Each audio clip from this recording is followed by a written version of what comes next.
Ya, Assalamualaikum warahmatullahi wabarakatuh. Waalaikumsalam warahmatullahi wabarakatuh. Oke, sekarang mata pelajaran sejarah ya. Sebelum Ibu memulai pembelajaran, Ibu mau nanya kabar kalian nih. Gimana kabarnya? Baik semuanya? Baik. Alhamdulillah baik. Sehat? Sudah sarapan? Ya, alhamdulillah. Kalau udah sarapan jangan sampai ngantuk ya, tapi harus tetap segar dan bersemangat untuk mengikuti pelajaran sejarah. Nah, selanjutnya Ibu ingin mengecek kehadiran kalian. Di antara kalian, tadi kan di kelas ini alhamdulillah sehat semua ya. Ada nggak sih yang nggak hadir hari ini di kelas ini? Siapa yang nggak hadir?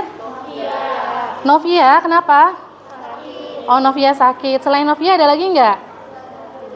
Oh, tidak ada. Jadi satu orang yang tidak hadir karena sakit. Mari kita doakan supaya Novia sehat kembali dan bisa belajar bersama kita lagi. Amin. Nah, selanjutnya ada apa nih? Seperti biasa ya, kita harus berdoa terlebih dahulu. Di sini ada seksi rohani nggak? Guru seksi rohani? Oke, guru Ibu minta tolong ya untuk guru memimpin kita untuk berdoa terlebih dahulu. Teman-teman, sebelum kita mulai pembelajaran, mari kita berdoa. Berdoa mulai.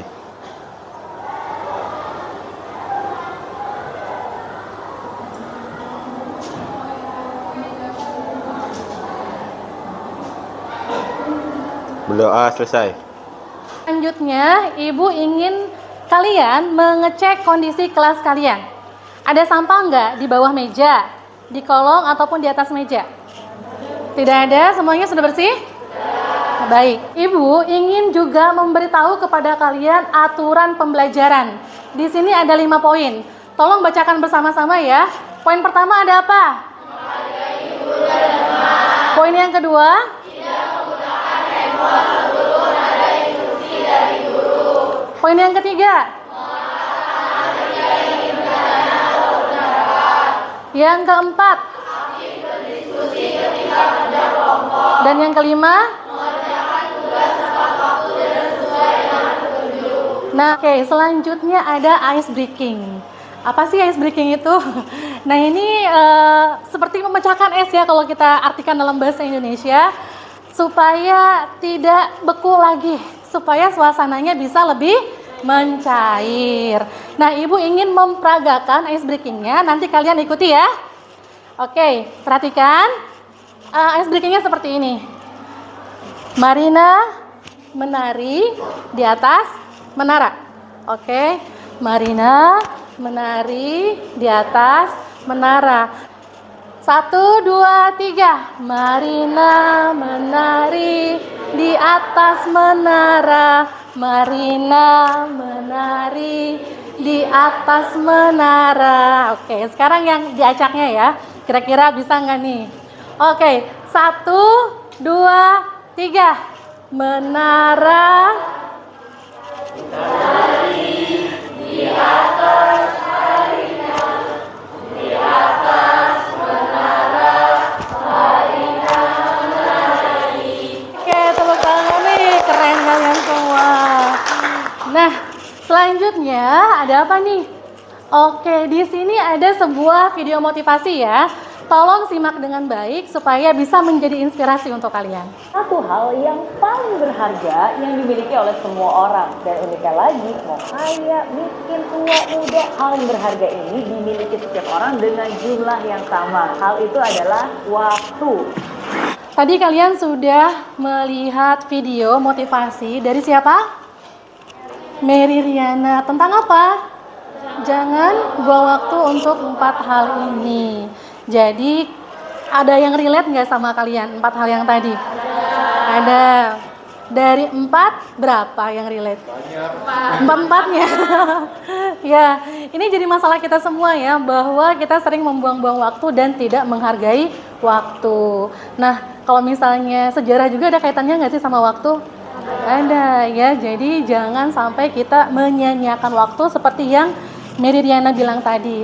Jadi manfaatkan waktu luang yang kalian miliki dengan sebaik-baiknya dengan tadi kata Mary Riana apa? Mengupgrade diri banyak. Nah, di sini Ibu ada pertanyaannya. Ada yang masih ingat nggak materi pada pertemuan sebelumnya? Kalau masih ingat, tolong angkat tangan.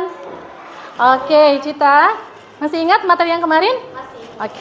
Pertemuan sebelumnya kita sudah mempelajari materi tentang perubahan, perkembangan, keberulangan, dan keberlanjutan dalam sejarah. Baik, terima kasih Cita Iya. untuk jawabannya. Ya, baik, terima kasih Cita untuk jawabannya. Tadi Cita sudah menjelaskan ya, bahwa pada pertemuan sebelumnya kita sudah membahas materi tentang perkembangan, perubahan, keberlanjutan, dan keberulangan dalam sejarah.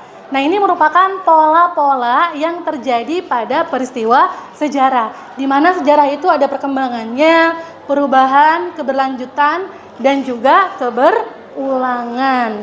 Nah, tentunya itu semua berkaitan dengan apa? Dengan waktu, ya nggak sih? Nah, selanjutnya Ibu pun akan menjelaskan sesuatu hal yang berkaitan dengan sejarah. Tapi ini bukan tentang polanya, melainkan tentang cara berpikir sejarah yang masih ada kaitannya dengan unsur waktu. Tapi sebelumnya, Ibu mau tanya juga sama kalian. Ibu kan tadi sempat menyebutkan unsur waktu dalam sejarah.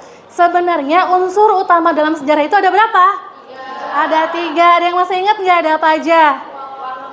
Waktu. Yang kedua, manusia. Yang ketiga, ruang. Jadi ada manusia, ruang, dan waktu. Nah, ini ya, di sini ada manusia, ruang, dan waktu sebagai unsur utama yang ada dalam sejarah. Nah, sebelum Ibu membahas lebih lanjut tentang cara berpikir sejarah, Ibu ingin mengecek pengetahuan awal kalian tentang materi ini. Jadi sekarang kalian siapkan handphone, ya. Kita akan melaksanakan pretest menggunakan quizzes. Seperti biasa ya, HP-nya silakan dipersiapkan. Ibu akan kirimkan linknya di grup WhatsApp. Yang sudah mengklik linknya, silahkan diklik linknya maksudnya. 13, ayo. Ibu berikan waktu 1 menit ya untuk kalian join ya. Kita langsung mulai saja ya. 1, 2, 3.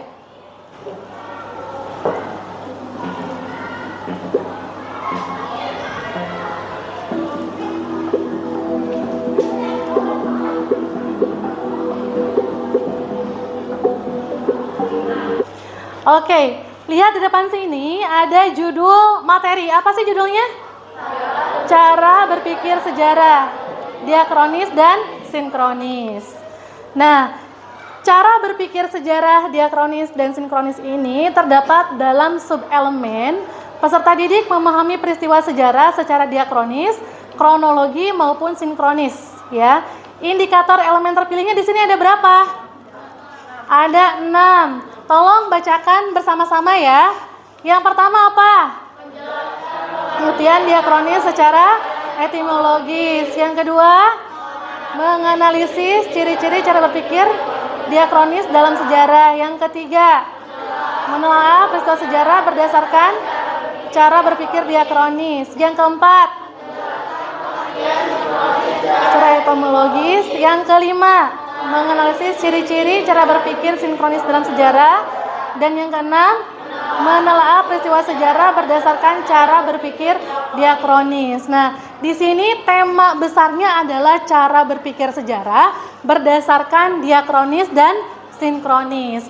Kenapa penting untuk dipelajari? Karena ini merupakan kerangka berpikir di mana seorang sejarawan menulis sejarah, ya, supaya kalian bisa memahami tulisan sejarah, kalian harus tahu dulu apa yang dimaksud dengan cara berpikir sejarah. Ada yang disebut sebagai cara berpikir diakronis dan juga ada yang disebut sebagai cara berpikir sinkronis. Nah, akan kita dalami pada pertemuan hari ini. Selanjutnya, setelah indikator ada tujuan pembelajaran yang terdiri dari 7 poin. Ibu ingin meminta kepada siapa di sini yang bersedia sebelum Ibu tunjuk untuk membacakan tujuan pembelajarannya. Ada yang... Nazwa bisa nggak ngelihat? Bisa? Tolong bacakan ya. Tujuan pembelajaran studi elemen terpilih. Yang pertama ada setelah mengamati video, membaca bahan ajar, dan berdiskusi dengan kelompok, peserta didik mampu menjelaskan pengertian diakronis secara etimologis dengan benar. Yang kedua, setelah mengamati video, membaca bahan ajar dan berdiskusi dengan kelompok, peserta didik mampu menganalisis ciri-ciri cara berpikir diakronis dalam sejarah dengan teliti. Yang ketiga, setelah mengamati video, membaca bahan ajar dan berdiskusi dengan kelompok, peserta didik mampu menelaah peristiwa sejarah berdasarkan cara berpikir diakronis dengan kritis. Yang keempat, setelah mengamati video, membaca bahan ajar dan berdiskusi dengan kelompok, peserta didik mampu menjelaskan pengertian sinkronis secara etimologis dengan benar. Yang kelima, setelah mengamati video, membaca bahan ajar dan berdiskusi dengan kelompok, peserta didik mampu menganalisis ciri-ciri cara berpikir sinkronis dalam sejarah dengan teliti. Yang keenam, setelah mengamati video, membaca bahan ajar dan berdiskusi dengan kelompok, peserta didik mampu menelaah peristiwa sejarah berdasarkan cara berpikir sinkronis dengan kritis. Yang ketujuh, melalui panduan LKPD, peserta didik mampu membuat infografis digital melalui aplikasi Canva dengan kreatif.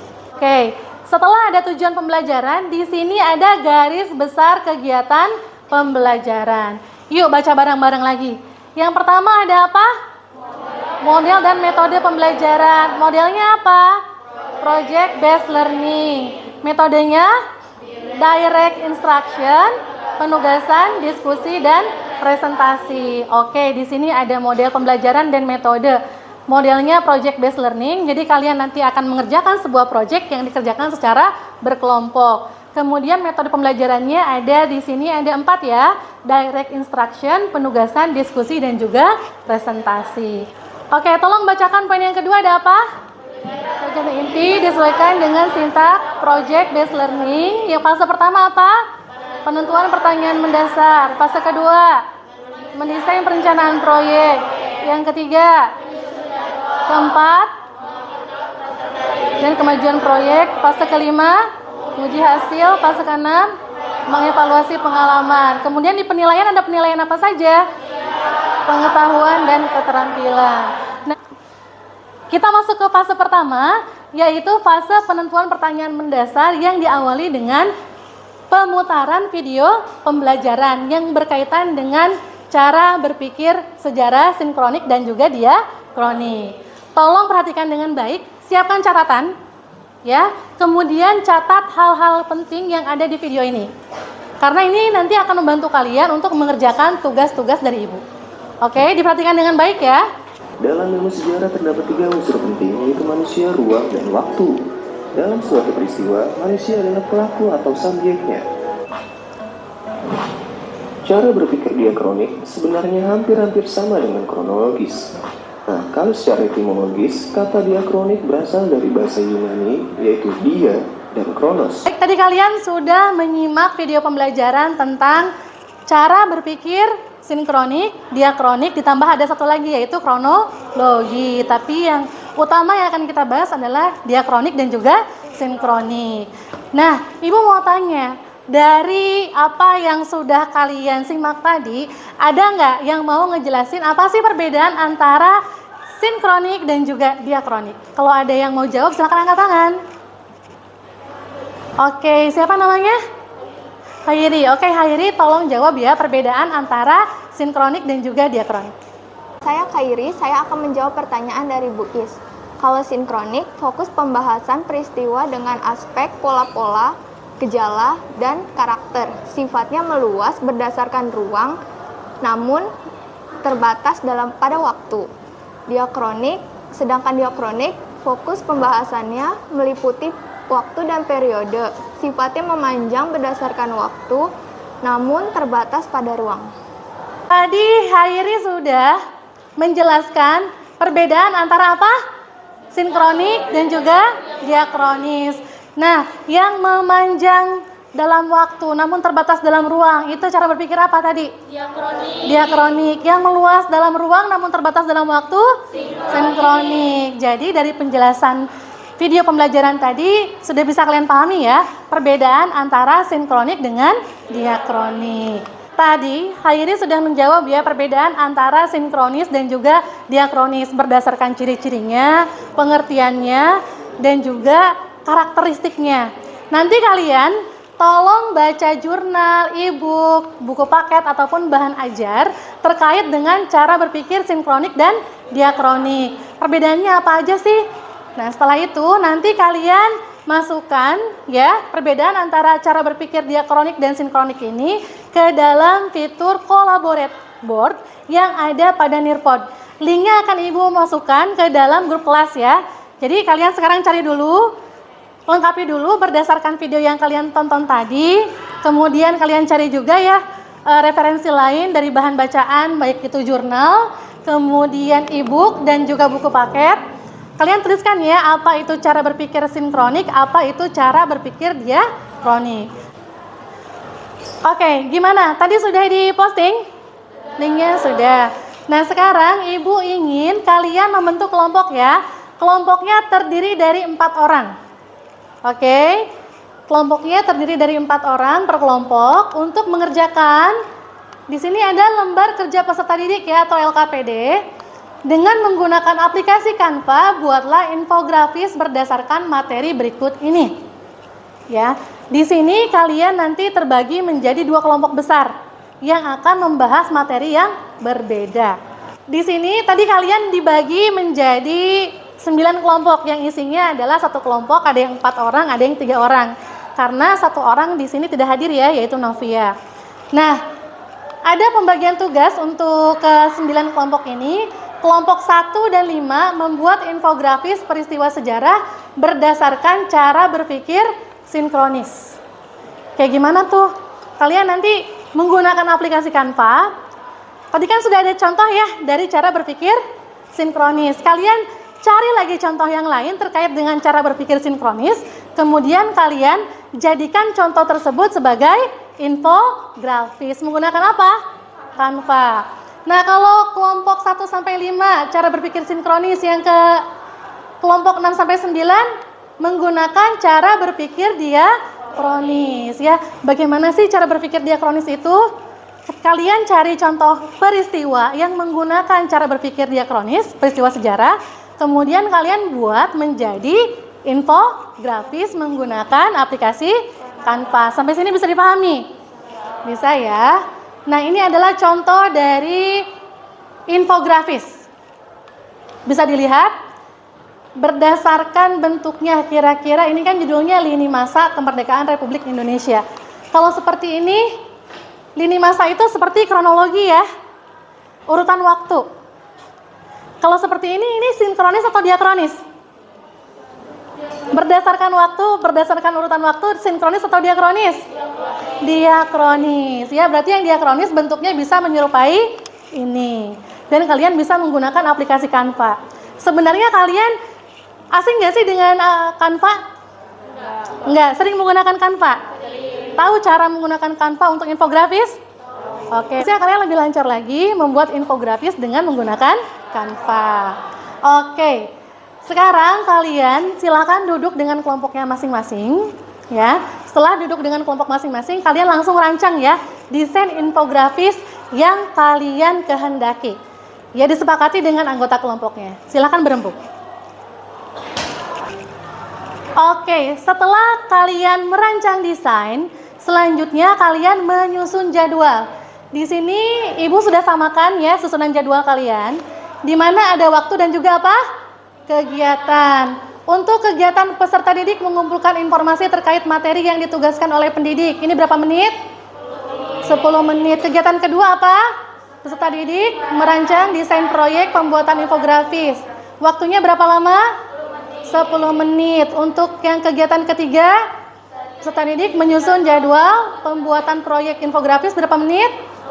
10 menit. Untuk kegiatan yang keempat, peserta didik secara berkelompok membuat infografis menggunakan aplikasi Canva. Berapa menit? 20 menit. Kemudian yang kegiatan kelima, masing-masing perwakilan kelompok mempresentasikan hasil proyek mereka. Itu berapa menit? 15 menit. Dan yang terakhir, kegiatan terakhir apa? Pendidik dan peserta didik melakukan evaluasi pengalaman membuat proyek infografis. Ini berapa menit? 10. Kalau di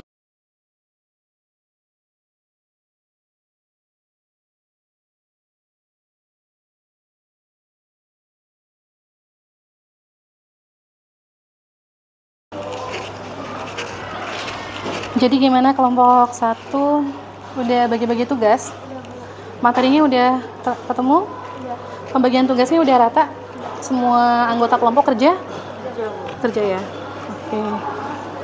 Sudah bagi tugas, semua anggota kelompok sudah diberikan tugas sendiri-sendiri. Tidak ada yang tidak bekerja ya? Oke.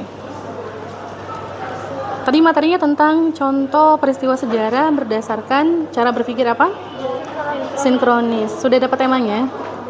Kalian milih tentang tema apa? Oke, kehidupan ekonomi Kerajaan Majapahit.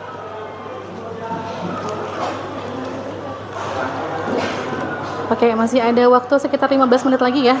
Tolong selesaikan tepat waktu. Baik, waktunya sudah selesai dan kalian sudah mengerjakan infografis digital terkait cara berpikir sinkronik dan juga diakronik. Sudah selesai semuanya? Oke, dari semua kelompok sudah selesai. Nah, Ibu ingin meminta kesediaan untuk yang tadi kebagian cara berpikir sinkronis ya. Siapa yang akan mau tampil? Tadi ada kelompok 1, 2, dan 3 ya. Siapa yang mau tampil? Oke, silakan kelompok 2 mau tampil. Dipersiapkan ya, 2 orang untuk menjadi perwakilan dalam mempresentasikan infografisnya. Kami dari kelompok 2 ingin mempresentasikan tentang hasil infografis tentang keadaan ekonomi di Indonesia pada tahun 1998. Indonesia berada dalam kondisi ekonomi yang sangat terpuruk. Pada 1998, bahkan Presiden Soeharto pun mengundurkan diri dari jabatannya. Pada tahun tersebut, Indonesia memiliki banyak utang perusahaan dan negara yang jatuh tempo di tahun yang sama. Hal ini tentu membuat banyak perusahaan gulung tikar. Akibatnya, angka pengangguran meningkat dan pendapat per kapita di Indonesia turun drastis dari 1.155 USD per kapita pada 1906 menjadi 610 USD per kapita pada 1998. Selain itu, terjadi pelemahan nilai tukar rupiah terhadap dolar Amerika hingga 15.000 per dolar Amerika. Hal ini membuat harga barang meningkat pesat dan inflasi semakin tidak terkendali. Grafis kami adalah dengan cara berpikir sinkronik karena meluas dalam ruang, yaitu keadaan ekonomi di Indonesia dan menyempit dalam waktu pada 1998. Sekian presentasi dari kelompok 2, kurang lebihnya mohon maaf. Wabillahi taufiq wal hidayah. Wassalamualaikum warahmatullahi wabarakatuh.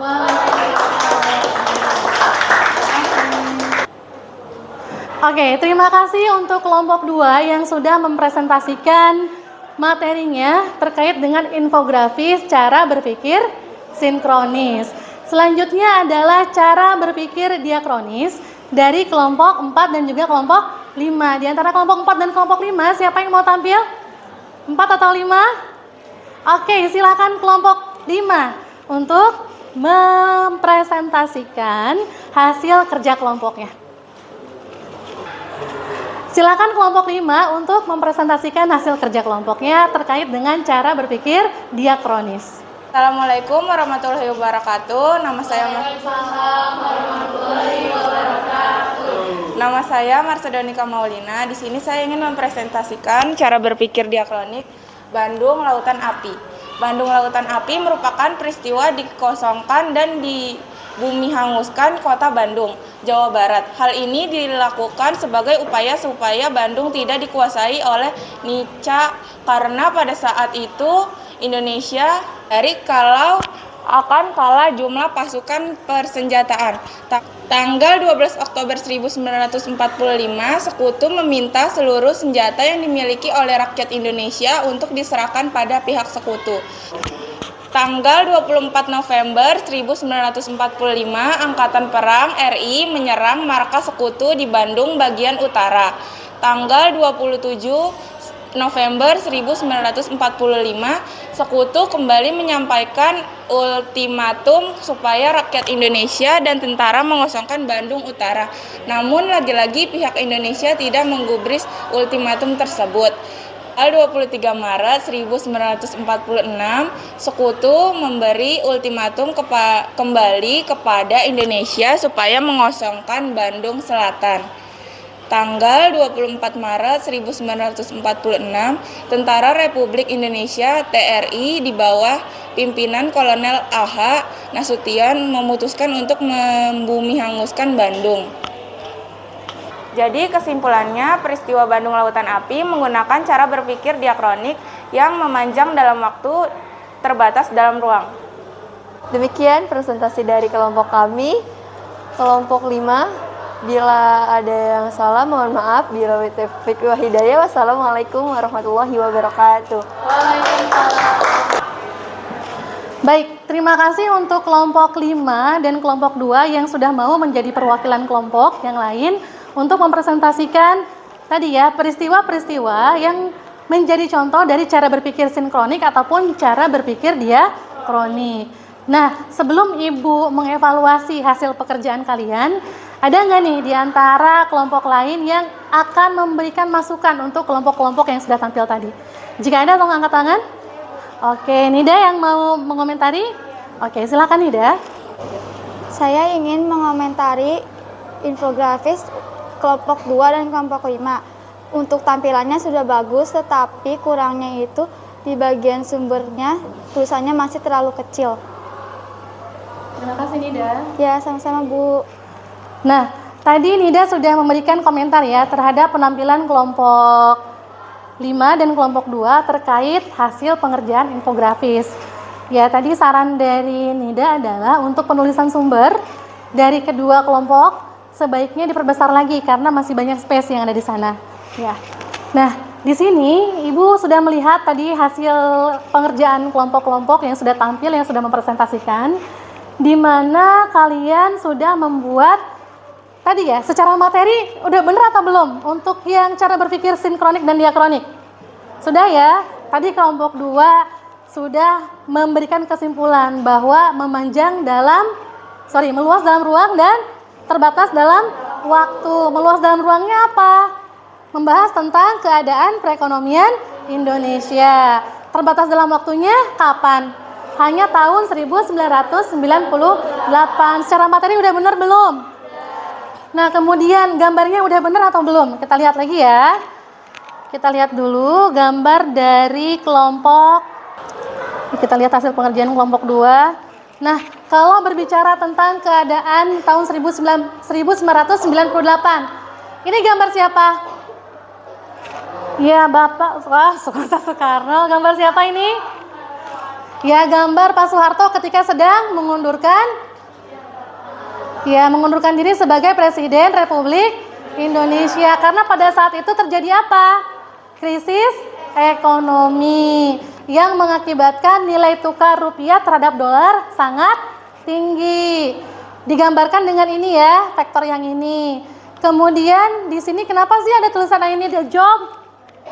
Karena adanya krisis moneter, akhirnya banyak orang yang menganggur. Tadi yang dikritisi oleh Nida. Di sini ada tulisan referensi, tapi referensinya sangat kecil ya. Padahal di sini space-nya masih banyak, bisa diperbesar lagi ya. Nah, nanti setelah menerima masukan dari Ibu dan juga dari teman yang lain, kelompok 2 tolong diperbaiki dulu ya hasil pengerjaannya. Oke, kita lihat lagi kelompok. Nah, yang membahas tentang apa ini? Peristiwa Bandung Lautan Api. Tadi mereka sudah ngasih kesimpulan belum? Kenapa sih ini disebut sebagai cara berpikir diakronik? Karena apa alasannya tadi? Memanjang dalam waktu, namun ya terbatas dalam ruang. Memanjang dalam waktunya kayak gimana? Kegambar nggak sama kelompok ini? Tergambar ya, dari tanggal 12 Oktober, 24 November, 27, 23 Maret sampai 24 Maret. Itu yang disebut sebagai memanjang dalam waktu, namun terbatas dalam ruang, hanya membahas tentang Bandung Lautan Api saja. Secara materi udah bener apa belum? Gambarnya pas atau enggak? Pas ya, ini ada tentang tentara sekutu. Kemudian ada ketika masyarakat Bandung berbondong-bondong meninggalkan kawasan Bandung. Dan ini ada tokoh siapa? Aha Nasution. Bener nggak nih Aha Nasution? Bener ya. Jadi gambarnya sudah betul. Kemudian referensi gambarnya juga udah betul. Cuman tadi sama ya komentarnya dari Nida bahwa di sini masih banyak ruang, tapi penulisan sumbernya masih sangat kecil. Bisa lebih diperbesar lagi. Jadi silakan diperbaiki dulu, nanti baru di-upload di seluruh kelompok. Meskipun kalian tadi tidak tampil, tidak presentasi, tetap kalian harus mengupload tugasnya di Google Classroom. Tapi secara pengoperasian kalian sudah bisa menggunakan Canva. Nah, kalau misalnya materi sejarah dibuat infografis ini semakin mudah dipahami atau enggak? Jadi kan ada intisari materi, ada gambar. Makin mudah nggak dipahami kalau seperti itu? Mudah ya, dibandingkan kalian membaca teks di buku biasa aja, yang nggak ada gambarnya, yang bahasanya panjang tidak ringkas. Akan lebih mudah membaca infografis atau membaca buku teks? Infografis. Jadi infografis juga bermanfaat untuk kalian memahami materi sejarah, supaya kalian lebih mudah lagi memahami materi sejarah. Oke, nah tadi di awal ada pretest. Selanjutnya kita ada post test. Silakan kalian siapkan handphonenya. Kita akan melaksanakan post test. Silakan join. Ibu berikan waktu 1 menit untuk join quizisnya ya.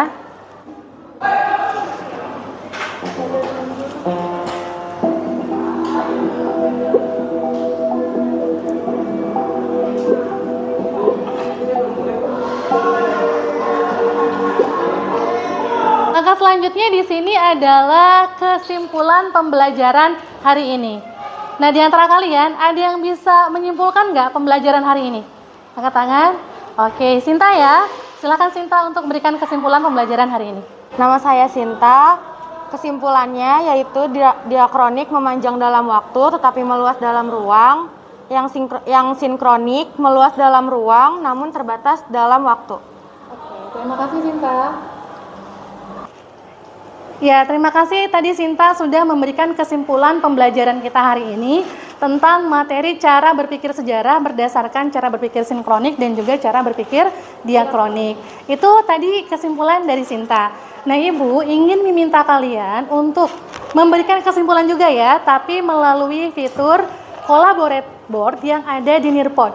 Linknya sudah Ibu share di grup kelas, silahkan kalian klik, kemudian kalian ketikkan kesimpulan kalian.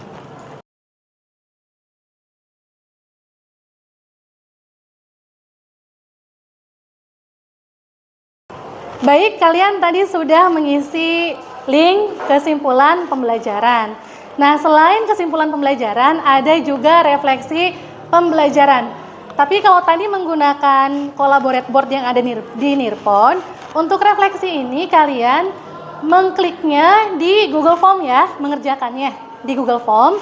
Silakan klik linknya yang ada di grup WhatsApp, kemudian kalian isi refleksinya menggunakan Google Form.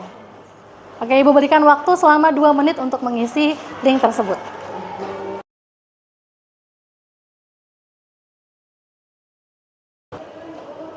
Oke, tadi kalian sudah sama-sama ya mengisi link refleksi untuk pembelajaran hari ini.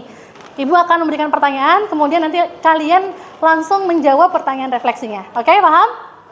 Oke, untuk refleksi pertama, pengalaman apa yang bisa kamu dapatkan melalui pembelajaran ini? Tadi kamu belajar apa aja sih? Ya, sinkronik, diakronik, dan juga kronologi dipelajari ya. Itu namanya apa? Cara berpikir sejarah. Menurutmu paling sulit dalam materi cara berpikir sejarah ini? Yang mana yang sulit menurut kalian? Oke, semuanya relatif mudah. Ya, kalian bisa memahami perbedaan antara sinkronik ataupun diakronik. Kemudian poin yang ketiga, jika memungkinkan, apa yang akan kamu lakukan untuk memahami materi yang kamu anggap sulit tadi? Tadi nggak ada yang sulit ya, tapi kalau misalnya kalian lupa lagi, kalian bisa ngapain? Membaca ulang atau mempelajari ulang materinya. Sekarang pertanyaan keempat, jika kamu diminta untuk memberikan bintang 1-5, berapa bintang yang akan kamu berikan pada usaha yang telah kamu lakukan dalam pembelajaran ini? Berapa bintang? Oh, 10. Maksimal 5 ya. Terima kasih untuk semuanya karena sudah memberikan nilai maksimal. Oke, yang terakhir, apakah kegiatan pembelajaran ini menyenangkan dan ingin kamu ulangi di materi lain? Ya. Menyenangkan. Terima kasih. Oke, nah di sini ada sedikit cuplikan video yang ada hubungannya dengan cara berpikir sejarah. Apa sih hubungannya? Terus kalian tahu nggak tokoh-tokoh yang ada di sini siapa aja? Oke, nah kalian tonton cuplikan video ini terlebih dahulu ya.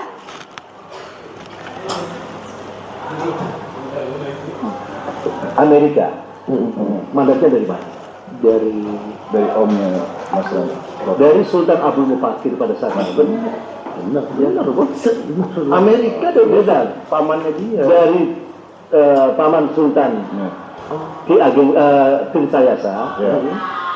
Kemudian meneruskan kepada Sultan Abdul Mufakir, memerdekakanlah pada saat itu Amerika. Makanya Banten punya seri mobil Amerika. Oh, Banten tuh Amerika, bro. Ya. Kenapa Amerika akhirnya menggunakan US? Ini yang Amerika kok US. Tentaranya US.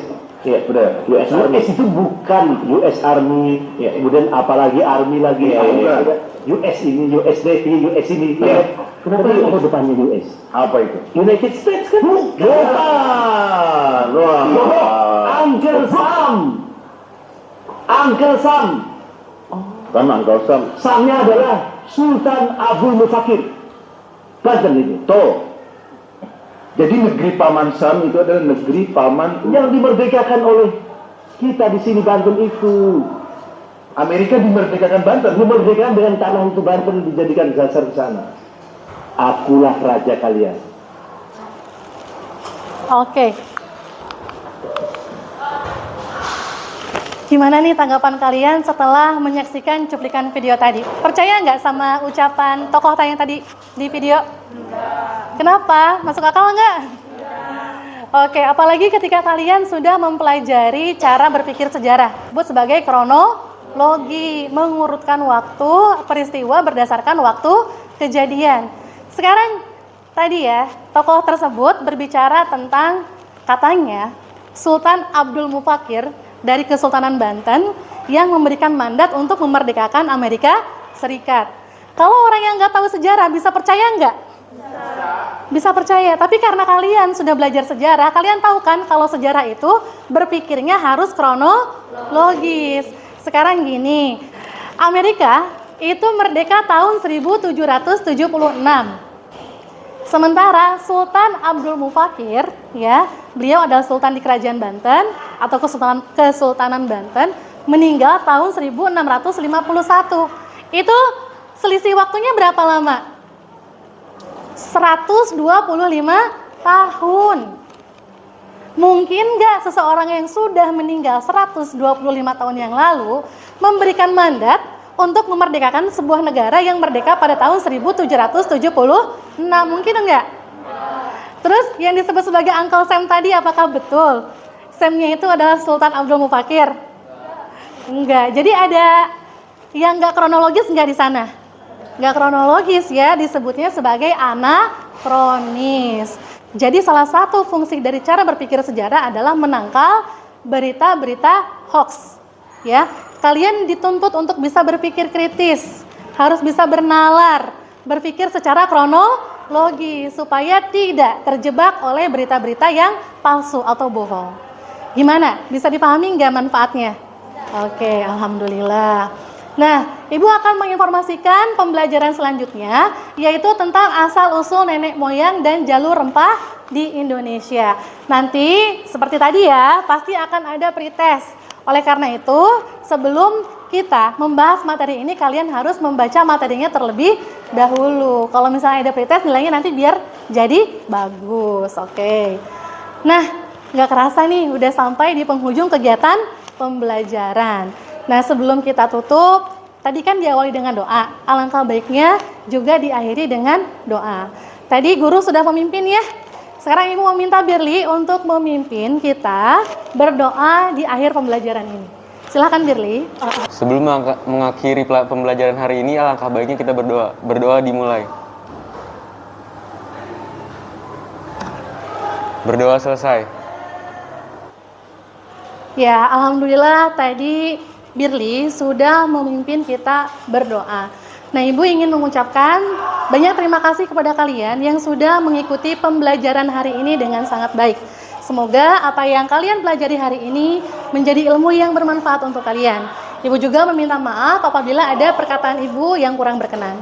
Sekali lagi, terima kasih. Wabillahi taufiq wal hidayah. Wassalamualaikum warahmatullahi wabarakatuh. Waalaikumsalam warahmatullahi wabarakatuh. Oke.